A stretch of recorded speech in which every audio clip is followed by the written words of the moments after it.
All right, so what we're going to do is we're going to take what we already learned and we're going to go further with it. So if you look at that title, what do you notice is new about this one? Second derivative, exactly, right? So we've already compared f and f prime, and if you look at the blue poster over there, right, we've got f prime, and f double prime, and I always told you ignore the last column. Well, now we're no longer going to ignore it. We're going to do it. All right, so we've learned how to take the second derivative, which is really just the same thing, right? But now we're going to actually apply it a little bit more. So, starting off with spell work. Oh no, my pen's not working. 1 second, guys. My pen is not writing.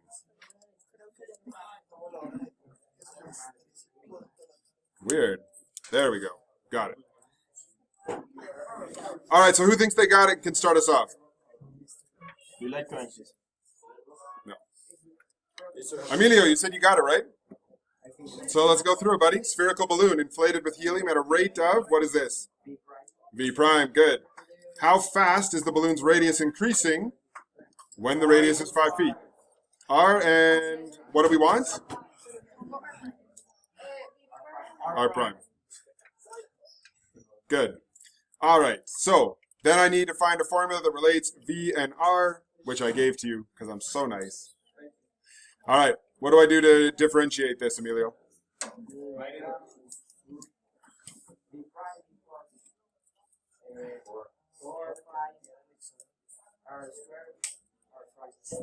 Good. Now that I've got that, we need to plug things in that we know. Pedro Juan, what do we know, man?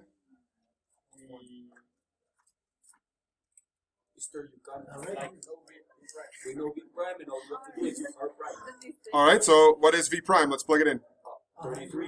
No, because it's 453 minutes. Oh, that's actually your good point there. Sorry, guys, if you did it with a 3 there, that is a typo.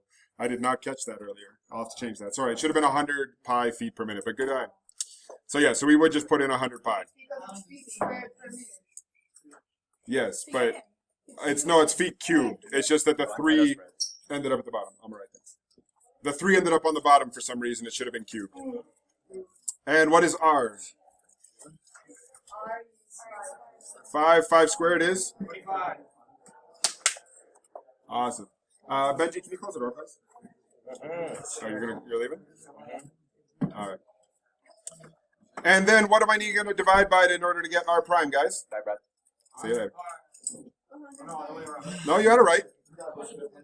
Because 4 times 25 is 100. So we can divide by 100 pi. And so this cancels. And also over here, it kind of cancels. What does that end up being then? 1. So R prime should be 1. What's my units? Not feet cubed. Feet per minute. Yep. Because what's 100 pi divided by 100 pi? Anything divided by itself. 1. You immediately got it, Miguel. Mr. Rod, Alina had the goal to tell me that 100 pi divided by 100 pi was 0 over pi. It's okay, it's okay. All right. Bring it back, guys, bring it back. Pablo, do you need to move, buddy? Okay. So, let's actually start looking at this for real. So we're going to start by reviewing what we already know, which is the fact that f and f prime are related. Make sure we're good with that, all right? So, let's begin with that, okay? So, now that we know how to take that derivative of all types of functions, because last time when we did this, we only knew how to take polynomial or polynomial-like functions, we can take a look at 2 functions, one of which is polynomial, one of which is not, okay? And we'll take a look at it. So, at what value of x does g of x, which would be this guy here, have a relative a maximum or a relative minimum? So, is this g of x, first of all? Yes. Yes. So am I looking at this graph or a different graph? This graph, good. So where would it have a maximum and a minimum? 0 and 2. Perfect. So 0 and 2, and if we want to specify, absolutely, we can say max and we can say min there. Okay? Now, if we know that, then what can we say about g prime at those 2 values? 0. It's going to be 0, and more specifically what? It goes from negative to positive. So it depends on which one. So let's do them separately. When x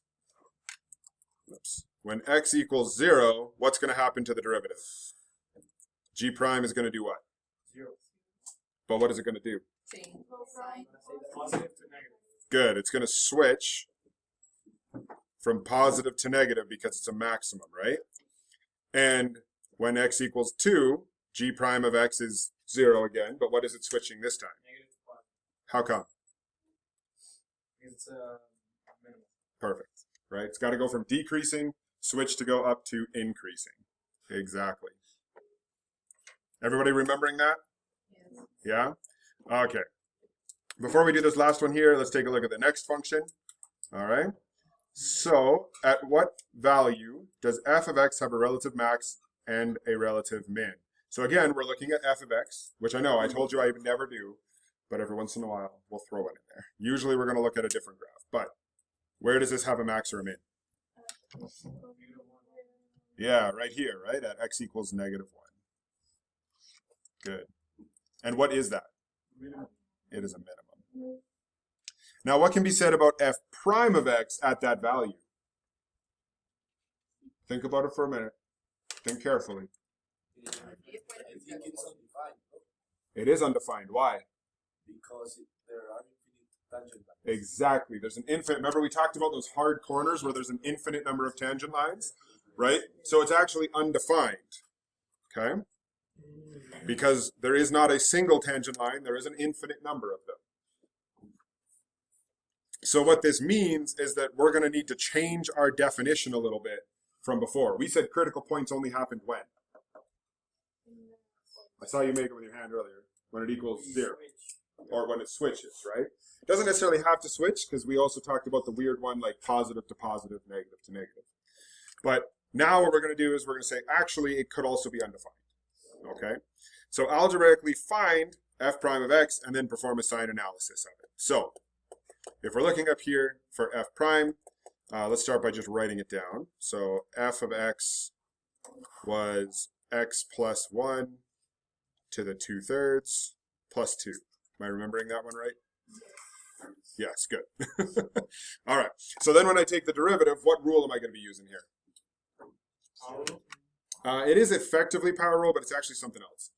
Chain rule. It's just that the chain rule is simplified because what's the derivative of the inside? 1, right? So that's why we can kind of say it's like power rule. Okay? So we're going to take that derivative, which means the 2/3 comes down in front. We keep the inside function exactly the same. And then we subtract 1, which is the power rule part. And so, Miguel, what's 2/3 minus 1, man? 2/3 minus 1. I don't know. Ask a friend. There we go. And then I need to multiply by the derivative of the inside, which in this case is 1. We love that when that happens, because then it's easy. Do I need to write the 1? No. It's not wrong if I do, but I don't have to. All right. So what I probably should do, right, is we usually take it and get rid of the negative exponents. So let's change this to be 3 over the cubed root of x plus 1. Now, can we ever make this thing equal to 0? How? Yes. Equaling the denominator to 0. Why do you say yes? Why do you say no? Do you know why, or are you just guessing, Miguel?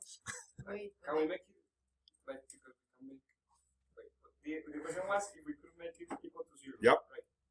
Like if we make it become 0 divided by Because normally what we do, right, is we say 0 equals, and we write out our derivative. Can I solve this? yes. Okay, so what would I do first? Well, you chose 0. Well, I did. This is 0. Simplify the fraction. Okay, so how would I simplify the fraction? Just make the denominator equal 0. The denominator equals 0 would be 0? That would be undefined. That would be undefined. We need to get But I asked if we could make it equal to 0. because there is a numerator, so you can do a 0. Exactly, because there's nothing in the numerator. What I'm going to do is I would multiply both sides here, and I'm going to get 0 equals 2. Yeah. So it's impossible. right? I can't do it. If I get an untrue statement, it means that it's not possible. So we can't do this. We can say can never be 0. But I could make it undefined, as Sophia just pointed out, right? So let's instead solve that. So we can say undefined when we just make the denominator equal to 0 instead. So 3 1/3 x plus 1 equals 0. Does the 3 in the very front matter? No, because I'm going to divide it, right? 0 divided by 3 is still 0, so it goes away. And then how do I get rid of the cubed root? Cube it. So I'm going to cube both sides. Thankfully, 0 cubed is real easy. What is 0 cubed? 0. 0, good. And so then, yeah, just move it over. X equals -1. And what did we just find when we looked at the picture earlier? -1. -1. Right? So all we have to do is change our definition a little bit from before and say that the critical points are also when it's undefined. Okay? Now let's prove it, because we haven't actually proven yet. Because the last thing we would want to do then, oh man, I don't know why it does that sometimes, is to do our sign analysis. So, at -1, what is something less than -1? -2. Perfect. What's something greater? 0. 0. Probably the easiest two numbers we could use, right? And then what I'm going to do is I'm going to plug those into my derivative over here, right? So if I plug in 0 over here, what am I going to get? Positive or negative? Positive.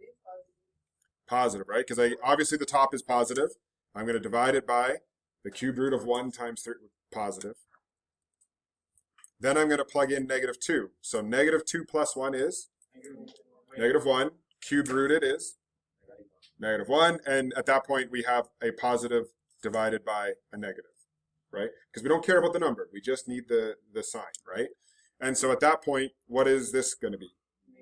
Negative, so it's going to decrease. And then on this side, it's positive. It's going to increase. And so what is this? Minimum, right? So just like when we found the critical points before, we can say, well, it's switched from negative to positive. Okay? So all we did is we just changed our definition ever so slightly. Does that make sense? Yeah. Awesome. Good, good. You guys need me to leave it there for a minute, or are we caught up? Yeah? You're not even writing. Why did you say yes? Then why did you say yes? I said Oh, I thought Sophia said yes, and I was like, but she's done. Why does she want me to wait?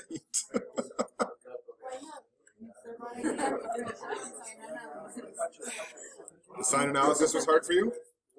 Yeah. It's more like I wanted to use your bypass and getting caught up from the videos and being. I'm sorry. All right, well, let's keep it going and see if it makes a little more sense. Okay. Do you guys have a question, or can we keep going? Well, I don't know. Matthias, do you need something, man? You're okay? That's why I asked for questions, man. Okay. You're good, though. All right, Pedro.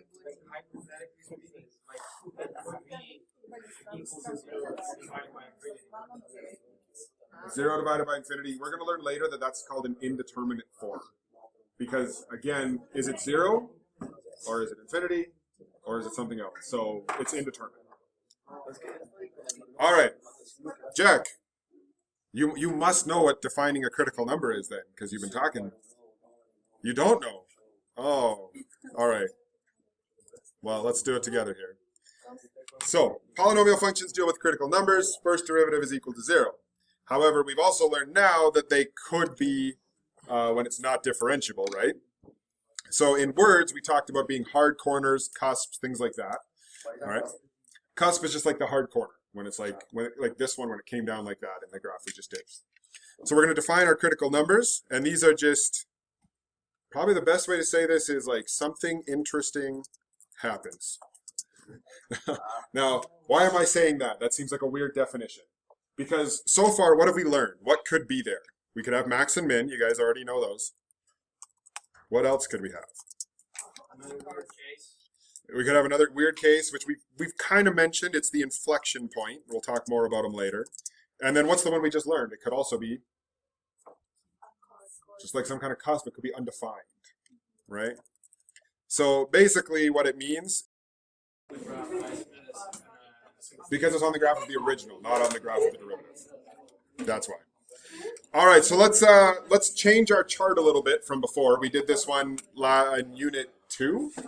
So let's now change it and make it a little more accurate, right? So here we're saying that if f prime of x is 0 or is undefined, so in other words, we call those critical numbers, then what is f of x doing? So before we said had a max or min. Now we have to say has a potential. A potential max or min. Because it's not guaranteed. When it is undefined, it could just be undefined again. It doesn't have to be a max or min. Okay? So we say has a potential max or min. We've also learned that like it could go positive to positive and just be an inflection point. But Mr. Okay. When is it going to be 0 or undefined, and it's not going to be a max or a min? So the best example is this one. Right here, this is going to give you a horizontal tangent line, but it's actually just that it's changing concavity. So it's called an inflection point. Okay, so that's the most common. So when we know for sure that it's a max or min, let's jump down to here for a second, because if the derivative goes positive to negative, what is it for sure? Maximum. Exactly, it's a relative max for sure. And if it changes negative to positive, minimum. So relative min. All right, and then if the derivative is positive, what's the original doing? Increasing. Awesome. And if it's negative, Decreasing. good. Most of that's review. The only thing that's new is now we've changed the top line to say, hey, it's potential. It's not guaranteed. Okay? So let's actually put this into practice again. Okay? Sorry, everyone got it down? We're okay? All right. First derivative of a function identifies intervals where a function is increasing, decreasing, has a relative max, or a relative min. In this fashion, the second derivative tells us where it's concave up or concave down. So what that means is if the second derivative is positive, then it's going to be concave up. And if the second derivative is negative, it's concave down. Okay? And if we're talking about the second derivative, we might as well put in some notes of what that means. And all we do is we add a second prime. So it could be this way, or we could write it as like y double prime. Okay? We can also write it as d squared y over dx squared, but we don't use that as much. We don't use it as much, but we go d squared y over dx squared. But we don't use that one very often. Okay? We're going to use mostly these two. So we're going to consider this function over here. X cubed minus 3x squared, whose graph is pictured. We did this one earlier. This was actually, I think, the very first one we did, g of x. Yeah, right here, right? All right. So in pre-calculus, we just said that we could find the approximate points of the inflection by basically going halfway between the max and the min. Right? So you found the max, you found the min, and you went halfway between them, and you said that's where it switched. Did you guys do that? Yes. Yes? Not allegedly, you did it for real? Excellent. I love it. I love it. That you found the point of inflection by going halfway between. Okay, good. So in this case, if we're here at 0 and then here at 2, right? If our 2 points are 0, 0, and then 2, negative 4, halfway between them is going to be at 1, right? So that should be where it is. So halfway between this, so halfway is x equals 1, and so that should roughly be our point of inflection. Now, I'm not going to lie to you, I'm not going to write out point of inflection very often. I'm going to write P-O-I. Good. You guys did that last year too? Yeah. Excellent. Love it. Love it when it lines up. All right. Now, what we can also kind of look there is what is going on the two sides of it. So, oh, my mouse stopped working. There we go.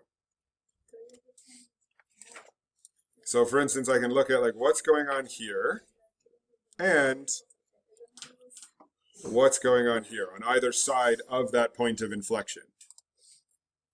So if x is less than 1, so on this side here, what's going on? What is that? Concave down. It's concave down, exactly. And so what we're learning now is that means that the second derivative is going to be negative, and that means it's concave down.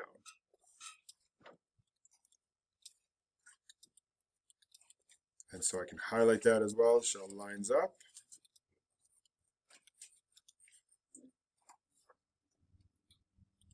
Okay, and then if it's greater than 1, the green part, what's it doing there? Concave up, right? So we can say then the second derivative, what do you think it is? Take a wild guess. It's concave up, so what's the second derivative? Greater than 0, exactly. Try to make it make sense, right? We at least try.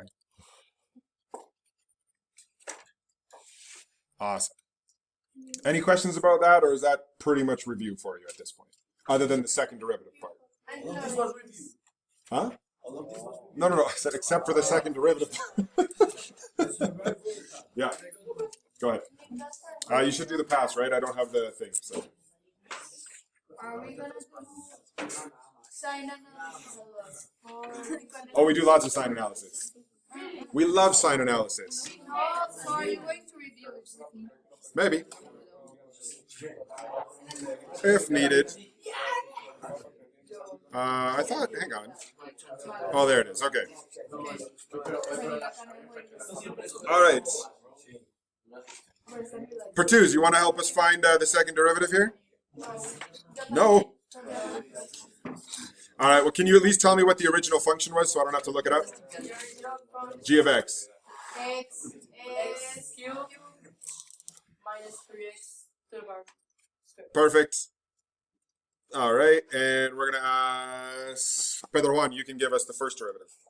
First derivative, 3x squared minus 6x. Perfect. Love it.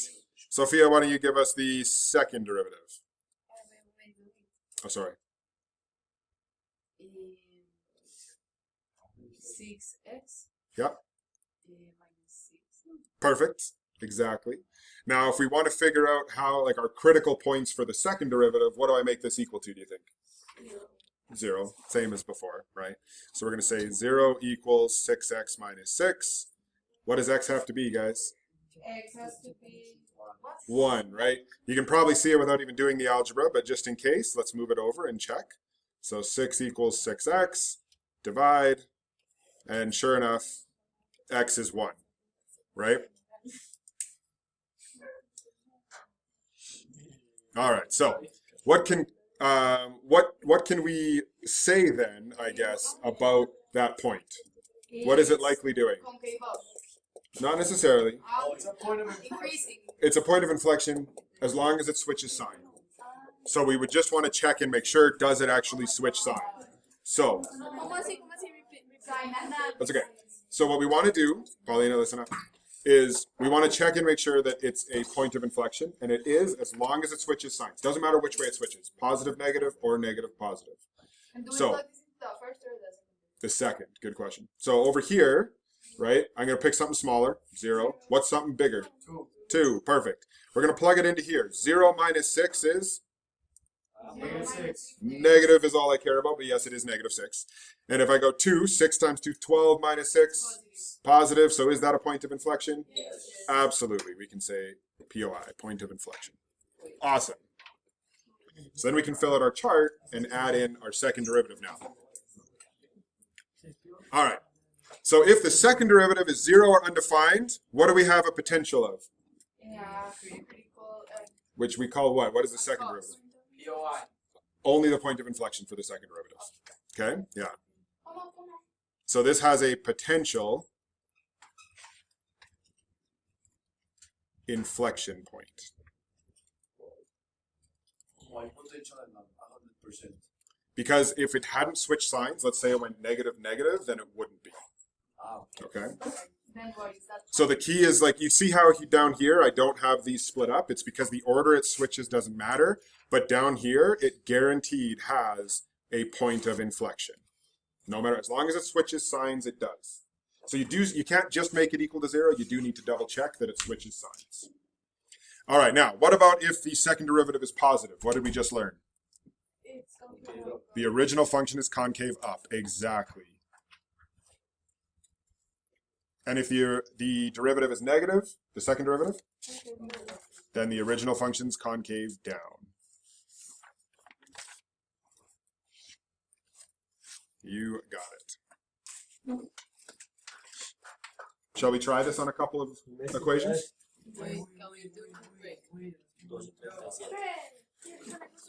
Guys, the stretch break's coming up. Look, it's right there.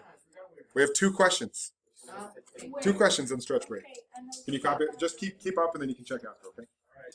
All right.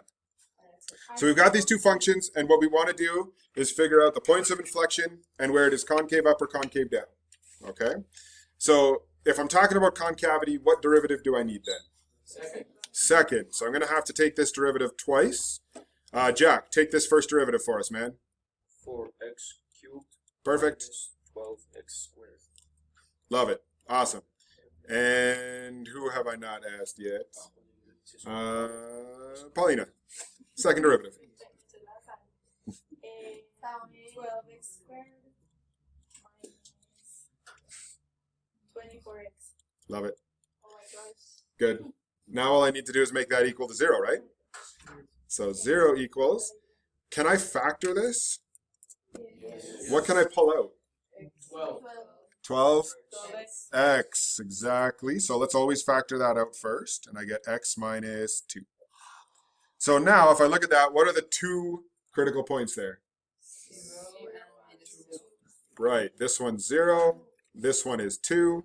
So then I can do my chart, because at that point, remember, they're still just potential until I know they change signs. What is less than 1, or less than 0, sorry? What's between 1, oh my gosh, I'm giving them away. 0 and 2. 1. What's bigger than 2? There we go. Right? And you don't have to use those numbers. You can use anything, but use numbers that are easy. Right? So 1 and -1 are easier than, say, negative, I don't know, 1,000 or something. All right, so now what we're going to do is we're going to plug those into that second derivative and check the sign. So negative is negative. Negative minus 2 is negative. What's a negative times negative? Positive. And so at that point, this thing is concave up. Okay, let's plug in 1. Well, it's just positive because it's just x here. And then here, 1 minus 2 is? Negative. Negative. What's positive times negative? And so at that point, it's concave down. And then at 3, first one is just the same sign because it's just by itself. And then, good, positive, 3 minus 2 is positive. Positive times positive is positive. It's concave up. Exactly. These are both points of inflection. And what we would do is we would say y, right? So what's our reasoning then, if we're writing it out? Exactly. So what we can do, and actually here for now, what we want to do is let's just say where it's concave up and down. Let's start there. So if we say f of x is concave up, and where would it be? From where to where?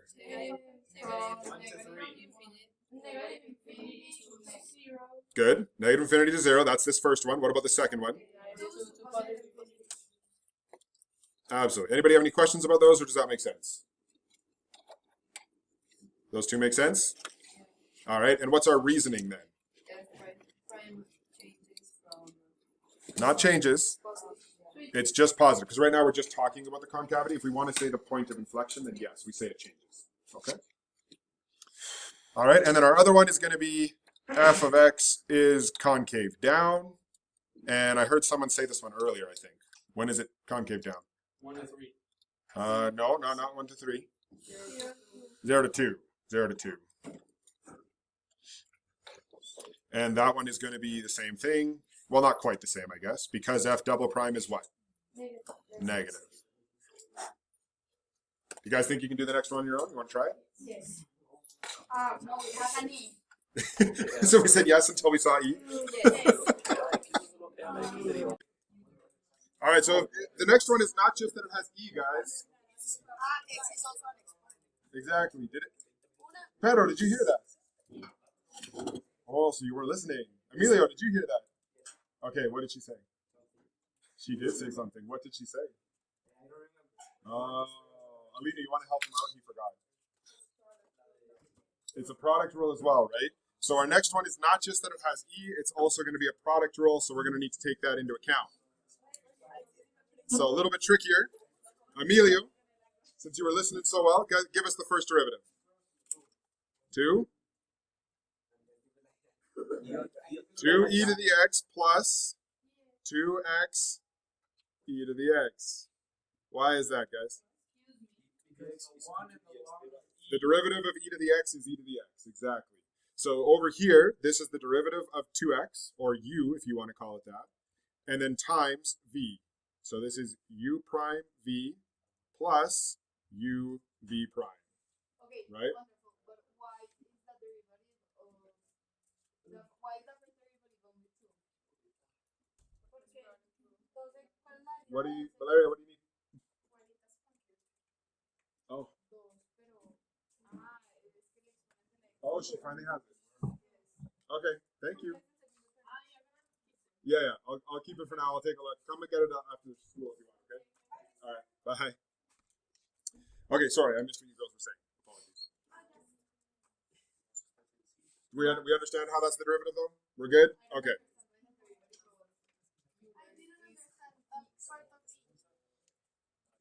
It's just a special property of E. So it only happens for E to the X, because remember, technically what it is it's the derivative of the exponent times E to the X. So the derivative of this one is 1. If this was 2x, it would change. Then it would be 2e to the 2x. Okay? Yeah. All right. Who thinks they can find the second derivative? Matthias? You got the second derivative? Okay, what's the derivative of 2e to the x? 2e to the x. All right, Manuel's going to help you out. It is 2x. No, it's just 2e to the x, right? Because the derivative of x is 1, so it's 2e to the x. And then, hey, what is this? But why? You have to eliminate the x. Well, I did. It's 2x plus 2x. Look, guys, look. The x became a 1 and came down. Did I need to write it? No. But then why? Well, it did cancel. It's the same thing. It's the same. Plus 2x. It is the same. 2ex plus 2xex, because this is literally f of x again. But why are we? Oh my God. Guys, this is, yes, that is exactly the point. And if you take PC with me next year, you're going to learn how to solve those. But for now, we don't need to. Because if we keep taking the derivative, it never goes away, right? This derivative is just going to keep adding a 2e to the x every time we take it. Every single time we take it. So it's like a pattern. It is a pattern. And we'll learn about those next year, about how to solve them. For now, we're going to make it a little bit easier. So let's put our like terms together. Emilio, since you guys are talking so much, why don't you tell us how to combine like terms? Ladies. Guys, we might have to skip break. Julieta. We might have to skip break. Oh my God, that's No, don't. Oh, Mr. Guys, what's 2ex plus 2ex? 4x. Thank you. What? No, man, don't talk. Then you wouldn't be lost. Okay? Now, at that point, can I pull out a common factor? Yes. Yep. 2e to the x, and so I'd get 2 plus x. Can this ever be 0? No, right? Because e to the power of something can never be 0, right? Exponents from algebra 1. Right? If you graph this, right, if you graph it, it only ever gets closer and closer to 0. It'll never get to 0. It's actually horizontal in this case. But yes. What about 2 plus x? -2. So then I can do my little chart. Plug in -2. Something smaller than -2 per 2's. He helped you out. What about something bigger? -2. You want to go to 1? I mean, isn't it easier to go 0? So here's the thing. They're all right. I would argue 0 is easier. But we can do 1 or -1 if you want. Which one do you want? Okay. I mean, it's going to be the same. It's okay. You'll get the exact same thing. So now if I plug in -3 here, okay, this is always positive. And then over here, what's this? Negative. Positive times negative. So it's concave down. What about over here if I plug in 0? This is still positive. And then if I plug in 0 here? And what's positive times positive? So it's concave up. Is this a point of inflection? Yes.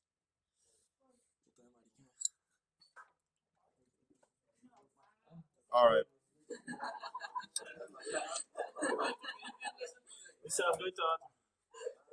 Good, go ahead. Guys, last step is what?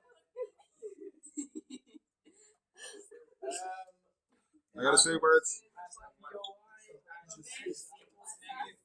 Nope. The question asked us not for POIs, but for what? Okay, so it's concave down. Good. And why? Close. F double prime of x. Good. And then where is it concave up, guys? Yes. Matthias.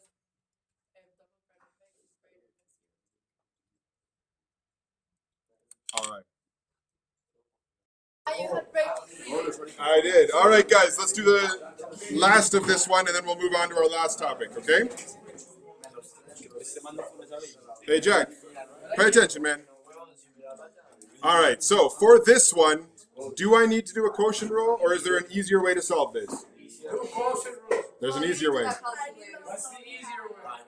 Could I rewrite this first derivative as being 3 x squared minus 3 to the power of -1? And doing the chain rule on that is a lot easier than doing a quotient rule with something that's going to have a bunch of zeros, because the derivative of the top is going to be 0. So it's easier to do it this way. Ready? So, sure. So the -1 is going to come down. We get -3 x squared minus 3 to the -2. And what's the derivative of the inside? 2x. So probably to make that a little bit cleaner, we're going to put the -3 and the 2x together to get -6x. And we're going to flip this to the bottom, x squared minus 3 all squared. Okay? Now, is that thing ever going to be 0? Yes. Yes, when? When x is 0. Right. So x equals 0. And when is it going to be undefined? Never. Never. When x squared minus 3 is 0. So x squared minus 3 equals 0, which means that x squared equals 3, which means that x equals plus or minus 3. Guys, that's the part that a lot of you mess up all the time. Right? When we take the square root, it's positive or negative. Sorry, it's the square root of 3. My bad. Positive or negative, the square root of 3. Okay, so that means that if I'm doing my little chart, I'm going to have negative root 3. I'm going to have 0. And then I'm going to have root 3.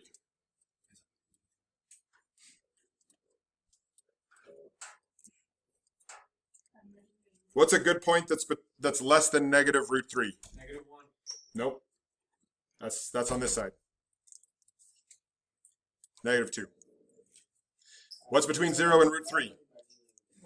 1. What's bigger than root 3? 2. All right.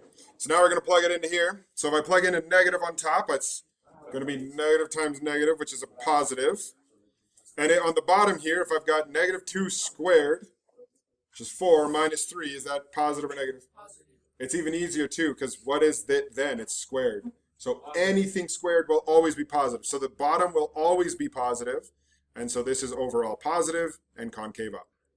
If I plug in -1, Positive, positive because the parameter is positive. Bottom is always positive. So this one is not a point of inflection. Exactly. This is nothing.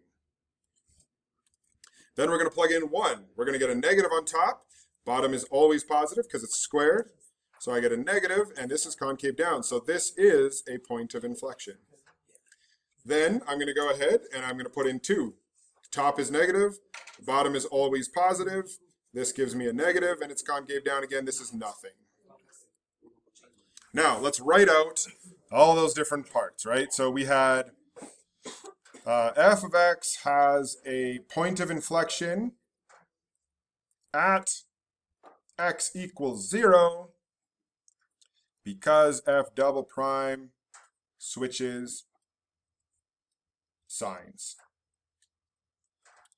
And then f of x is concave up when? They go from negative infinity to 0. Careful. There's one. From negative infinity to negative square root 3. Yep. To negative square root 3 to 0. Good. Yeah, we got to break it up because at square root negative 3, There's something it's not doing anything. Exactly. And our reasoning here is because f double prime of x is positive. Our last thing is to do the intervals where it is concave down. And this is going to be very similarly from 0 to root 3 and root 3 to infinity. And that's because f double prime of x is negative. Amazing. Does that make sense to everybody?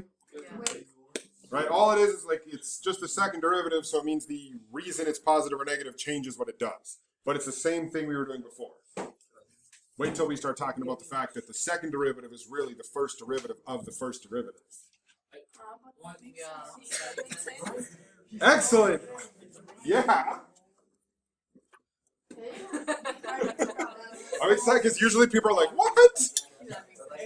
I mean, it's just a derivative of the derivative, it's still a derivative. All righty. So while the second derivative is primarily used, hey guys, listen up.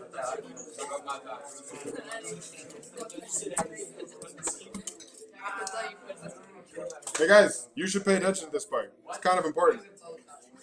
Kind of important. so pick me. So pick you? You're so pick me. Yeah.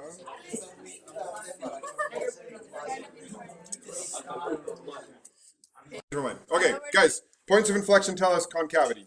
But there is something more important. Just like how concavity can tell us whether something is an over or underestimate, which I think I've talked about, right? Where you like have the tangent line. It's concave up and you have a tangent line underneath, right? That means it's an underestimate. Okay? Well, similarly, we can also help use it to classify whether something is a max or a min, which is often faster than doing a sign analysis. So that's why you want to know this. Okay? So we don't have to do sign analysis. No, you do not. Actually, you know, let's type. So what we can say is that if x equals a is a critical number of f of x, then f prime of a equals 0, or is undefined as we know from today, making x equals a potential max or min. Okay? Then what we can do is these three things. If f double prime of a is greater than 0, then f of a has a relative min. Because if it is concave up, imagine that critical point is down here, right? So it's clearly going to be a minimum. Okay? Alternatively, if f double prime of a is less than 0, then f of a has a relative max. Because if it's concave down, it's going to be up at the top there, and it's going to be a maximum. The last thing is if f double prime of a is neither positive or negative, then x equals a is not a relative max or min. Amazing, right? We miss a great. Yeah. So how is it not positive or negative? So Yeah, it would be like 0 or undefined. Yeah, so if it's 0 or undefined, then it's neither of those things. It's still important, but it's not going to be one of these. Now, as much as I would love to finish this lesson, we wasted so much time, Emilio, that... All right, so finally we're going to put all of this into practice here. So we're going to use our second derivative test here in order to figure out and classify our relative extrema, which means we need to first find them from the first derivative, and then after that we're going to use the second derivative to help us classify them. So that means the very first thing we need to do is take the derivative. So f prime of x is simply 4x cubed minus 12x squared. From there, I need to find the critical point, so I'm going to make it equal to 0 and begin to factor. So 4x squared is my common factor, and I'm left with x minus 3. This will be at x equals 0. This one will be when x equals 3. So my two critical points are 0 and 3. Then I need to find the second derivative so that I'll be able to classify those as being either max or min. So this is going to give me 12x squared minus 24x. And actually, I don't even need to make that equal to 0, but I will factor it because it'll make it easier to determine. So I can pull out a 12x, and that'll give me x minus 2. Okay. So now, if I plug these both in, and I go f double prime of 0, well, that's going to be equal to 0, which basically means nothing. Like it's not concave up or concave down, so we can't make any conclusions.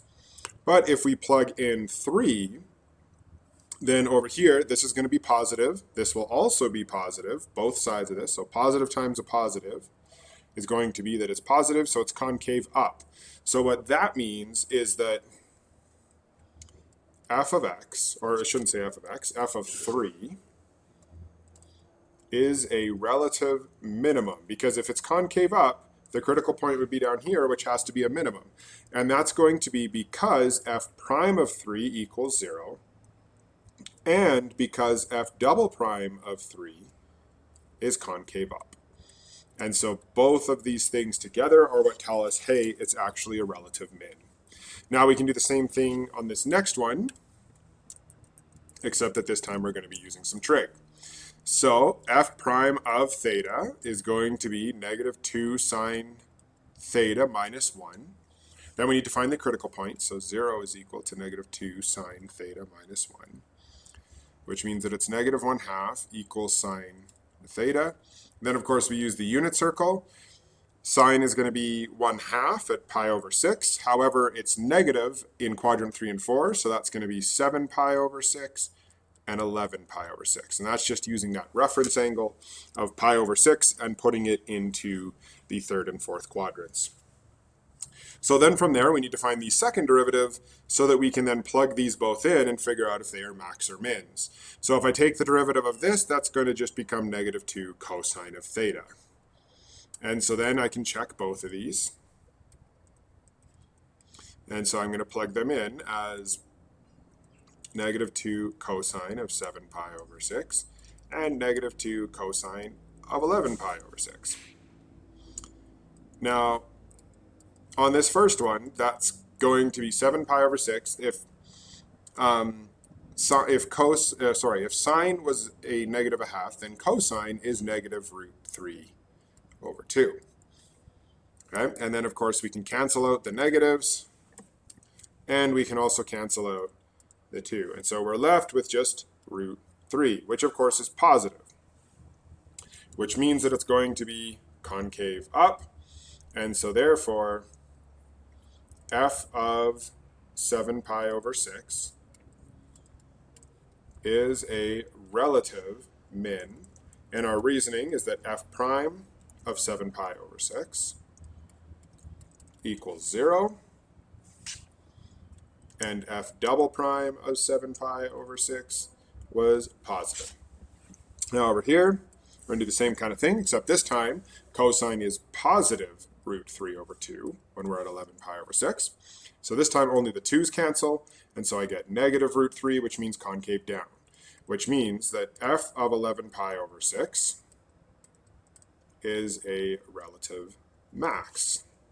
And this is going to be because the first derivative of 11 pi over 6 is equal to 0, and the second derivative of 11 pi over 6 is less than 0. Those two things combined give us our justification. So sorry, I forgot to put because in all these. And so that's what helps us classify it. So once we know the concavity, we use the first derivative to find the critical points, and the second derivative, we check the sign of it at that point to figure out if it's a max or min. So it helps us do that without needing to do the sign analysis. And that's going to be it.